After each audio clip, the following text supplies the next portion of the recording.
Salutations à chacun et chacune. Que le Seigneur vous bénisse en cette journée, richement. J'aimerais lire avec vous le dernier verset du chapitre 9 des Actes. Pierre resta quelque temps à Jaffa, chez un tanneur qui s'appelait Simon. Simon-Pierre reçu par Simon le Corroyeur, son homonyme. Le texte nous dit que cette hospitalité fut plutôt longue. La bonne moitié de nos traductions en français rendent ce verset quelque temps par beaucoup de temps. En tous les cas, c'est dans cette maison de Simon, le tanneur, que Pierre reçut cette vision pour qu'il puisse aller chez Corneille, un non-juif, lui annoncer l'évangile et ainsi franchir une étape décisive dans la propagation de l'évangile.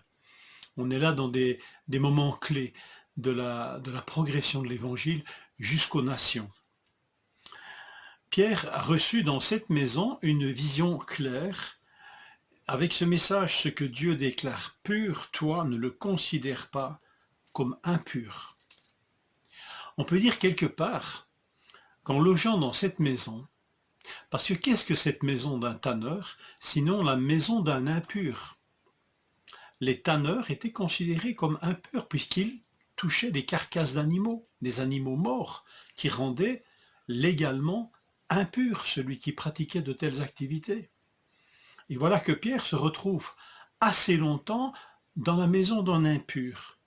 Et il va recevoir un message, une vision, lui disant qu'il ne regarde pas comme impur ce que Dieu a déclaré pur. Alors, vous savez, quand il va entrer chez Corneille, il va dire: vous savez, leur dit-il, il est défendu à un juif d'entrer de se lier à un étranger et d'entrer chez lui. Mais Dieu m'a appris à ne regarder aucun homme comme souillé et impur. Nous trouvons ça dans Acte 10, verset 28, vous le lirez dans les lectures prochaines. Dieu m'a appris, sans doute au travers de cette vision. Vous savez, avec la nappe et les animaux impurs, tue et mange, enfin, vous relirez ça demain.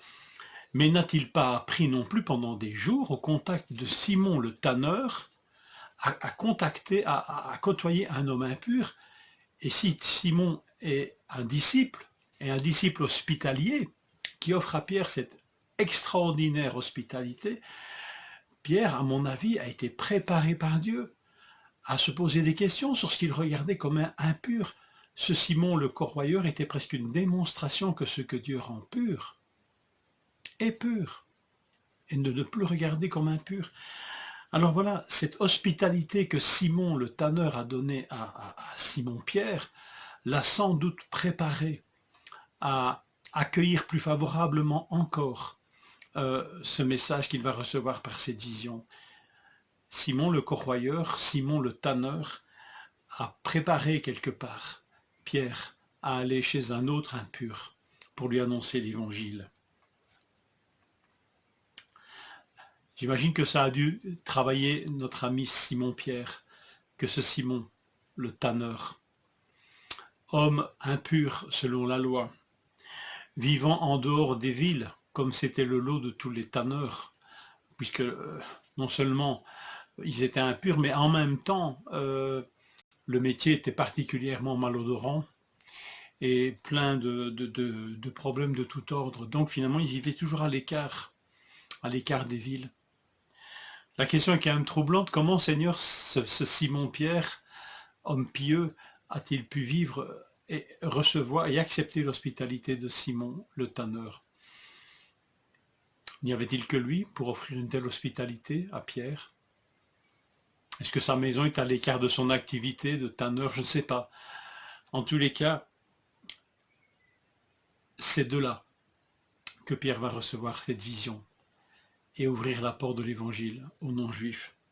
L'hospitalité de Simon le tanneur a été une immense bénédiction. Pourrions dire que nous, aujourd'hui, nous sommes quelque part, la bénédiction nous a été ouverte de croire en Christ par de tels hommes comme Simon, qui a ouvert sa maison avec une hospitalité généreuse. et qui a permis à un apôtre de se préparer, d'être préparé par Dieu à annoncer l'évangile et d'ouvrir l'évangile aux non-juifs. Extraordinaire. Est-ce que l'hospitalité, c'est toujours comme ça? Est-ce que nous accueillons toujours des gens extraordinaires? Sans doute que non. Mais on peut se poser des questions. Enfin, il paraît que même sans le savoir, nous pouvons héberger des anges. En tous les cas, quand Corneille va lui avoir une vision, et vous le lirez dans Acte 10, il y a 4 jours à cette heure, je priais dans ma maison. À la 9e heure, et voici un homme vêtu d'un habit éclatant se présenta devant moi. Corneille, ta prière a été exaucée, et Dieu s'est souvenu de tes aumônes. Envoie donc à Joppé et fais venir Simon surnommé Pierre, et il est logé dans la maison de Simon, corroyeur près de la mer. L'adresse de Simon est connue au ciel. Et c'est une adresse chaudement recommandée par les envoyés célestes. En exerçant l'hospitalité, Simon, le corroyeur, le tanneur, a permis que s'ouvrent les portes du salut aux non-juifs. Extraordinaire. Voilà, que le Seigneur nous accorde d'accomplir toujours ce qu'il nous demande, que ce soit visiter ou exercer l'hospitalité. Nous sommes toujours, en le faisant de tout notre cœur, un sujet de bénédiction. Que le Seigneur vous bénisse.